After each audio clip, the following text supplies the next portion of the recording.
guys, almusal tayo. Kaya ganito na lang. Kaya nang almusal yun. Ako ito.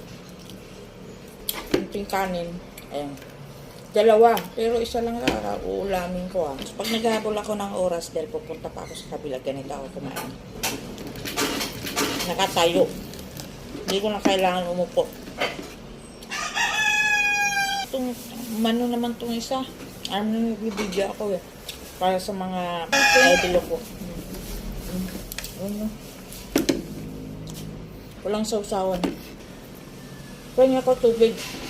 Hindi. Ngayon lang ako kumain ulit ng manok. Ayun o, sobra. Ang sarap eh, oh. Yay. Dumating na order kong tubig.